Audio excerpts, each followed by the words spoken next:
Have you ever made a reverse canvas before? I'm Alex Vanover with Divine Design Crafts, and if you've never made a reverse canvas before, you are in the right place because I'm about to show you how and make it really easy. Reverse canvases are the perfect newbie craft. They're intended to be a little bit rustic, so when I make reverse canvases, I don't concern myself with pulling the staples out of the frame, sanding my frame. If you do it right, it could look like you bought it at Hobby Lobby. In this video, I'm going to show you the HTV or heat transfer vinyl method for doing a reverse canvas. You can do reverse canvases with Oracal 651. I've tried both ways, but I think that HTV is way easier. In my experience, you have to spend a lot of time getting the Oracal to stick to the canvas. So that's why I like the HTV method. Let's get started. Here's what you'll need. First, you'll need a canvas. You can use any canvas that you like as long as it has a frame. So flat canvases won't work for a reverse canvas. I'm using one from Hobby Lobby. You can buy a little bit nicer canvases like level 3 canvases from Michaels that will have a thicker frame and make a nicer framed piece. But I'm just going to show you guys with a regular craft canvas. You're going to need a decal cut and weeded out of HTV. Or heat transfer vinyl if you're not familiar with HTV.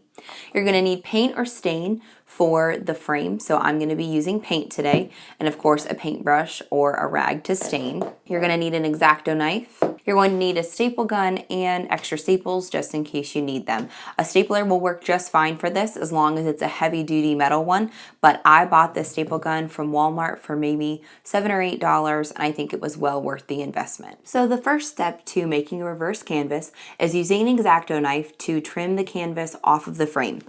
You're going to want to cut outside the staples.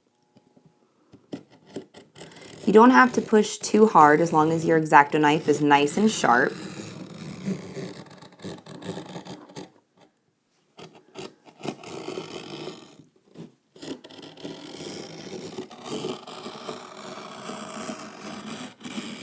So as you can see, the canvas just easily kind of peels off. There may be some areas where the canvas is doubled up around the staples, so you may have to go back and cut a few pieces, but you should mostly get it in the first pass.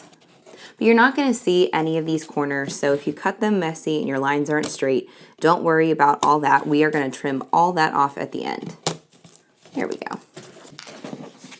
So now we've been able to remove the canvas from the frame. We're going to pull the frame out and paint it. So I'm going to start by actually painting the sides of the frame, and then I'll go back in and do the front.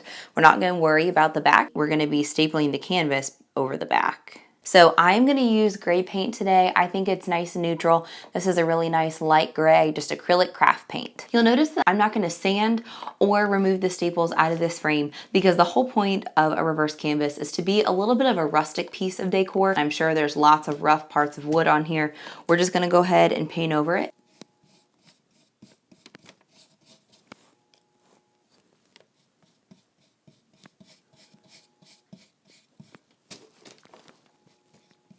If you buy those level 3 canvases that I was talking about, I'm sure other places carry them, but I have purchased mine at Michaels before. They don't have as many rough spots, and they definitely don't have the staples in the front either. So that's why they make a little bit of a nicer look for reverse canvases. They also don't have these slats on the side where the pieces of wood are connected. The frame is just a little bit better quality, so you don't have those kinds of issues with a level 3 canvas. So if it's just a fun, easy, fairly quick craft to display in your home, there's no need to worry about getting everything perfect. To get into some of those slats, I'm just going to kind of dab my brush in there and try to get a little bit of extra paint in there. So there we go. We'll do our fourth side. And I'm just kind of holding the frame around the and grabbing the inside. The outside is still a little bit wet, but acrylic paint dries pretty quickly, so I don't have too much to worry about as far as getting paint everywhere. Now I'm gonna lay the frame down and paint the front. The only place that's really tricky that you wanna make sure you cover with paint on your canvas is those corners. I just paint right over top of those staples, and I just make sure that I try to get in all the cracks in the wood and all the areas where the wood is joined together. There's a little bit of a knot in our wood right here, but no big deal. We're going right over top of it. I've seen some people even paint their frames and then use sandpaper over top of it to give it a more rustic look. I like them painted just plain neutral gray, but if you are a person who really loves that rustic decor look, that might be something to consider once the paint is dry. So now I'm going to grab the inside edges of this frame.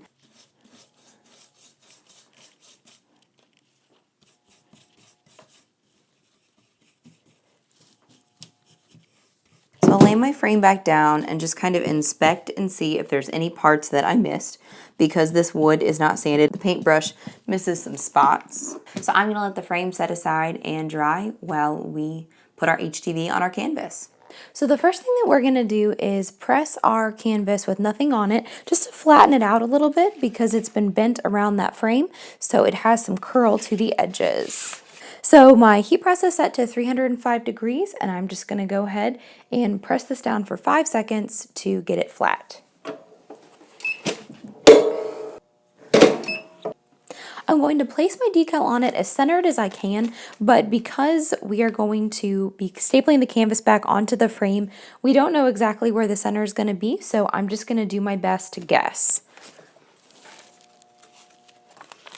This is a 2-layer design, so I'm gonna lay the whole thing down and try to center it the best that I can, and then I'm gonna peel the top layer off. My first layer is going to be glitter. This is Caesar Glitter HTV, and it is in the color Mermaid. So I'm just gonna tack it down because we're layering, so I'm gonna put the heat press down and maybe let it go for 8 seconds or so. Okay.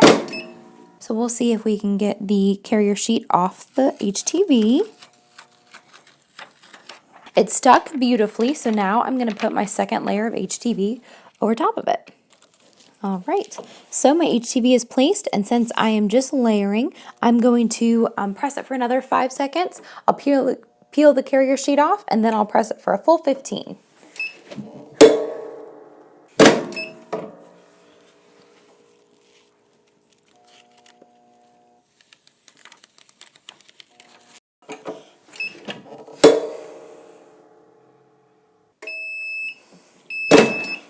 So as you can see, my HTV stuck perfectly. It's so much easier than using paint or Cal 651.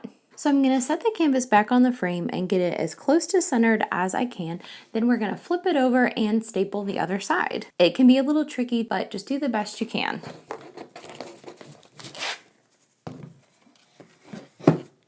All right, so I flipped it back over, and I'm going to use the staple gun, and I'm going to start just in one corner, kind of feel where I need to staple.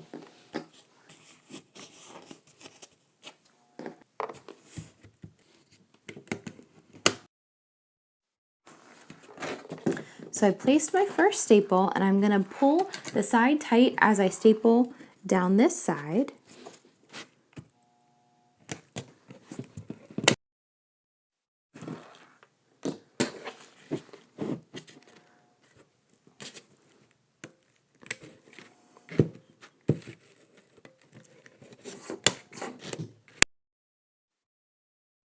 Staple didn't go in as well, but that's not too big of a deal. So I'll place one more before I do the next corner. You don't want to pull too hard since the other side of the canvas isn't anchored.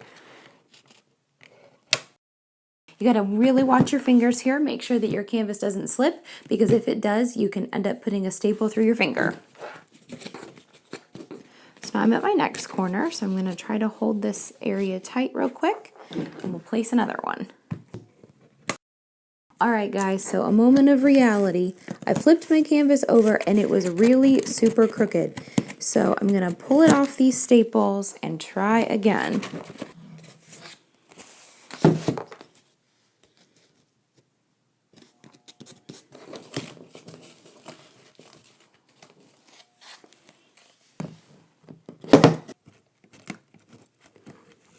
So now that I've stapled down this side, I'm going to go ahead and staple the opposite side so that I can put some pressure on the canvas and try to keep it pulled tight. You don't have to pull it tight too much, but these are a stretched canvas, so you want a little bit of pressure on the canvas as you staple so that there's no sags in the front of your canvas. I'm going to try to line my staples up across from each other so that the pressure is in the same places.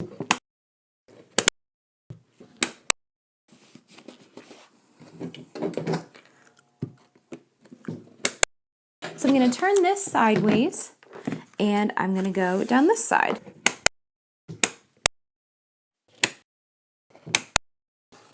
Now I'll flip it over and do my last side. Okay, so not all my staples went in perfectly, but that's good enough for me. So let's flip it over and see how it looks. So it doesn't look too bad, but of course now you can see that there's a white canvas all the way around the frame. So our last step is to trim the canvas. So I'm back with my X-Acto knife and I'm trimming outside of these staples now. If the staple sticking out really bothers you, you can always use a hammer and give each one a couple taps and push it in a little further. Mine's not going to be laying flat up against a wall, it's just going to be sitting up on a shelf, so that doesn't matter for me, but that is something you can do if you don't staple perfectly all the way around.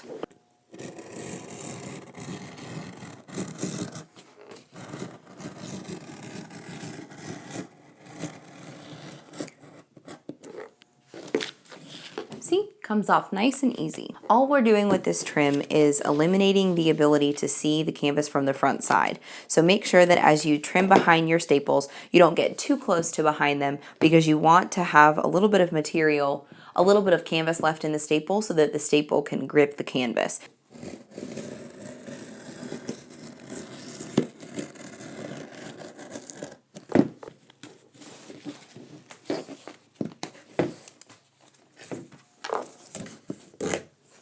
Now I'm all finished trimming and voila!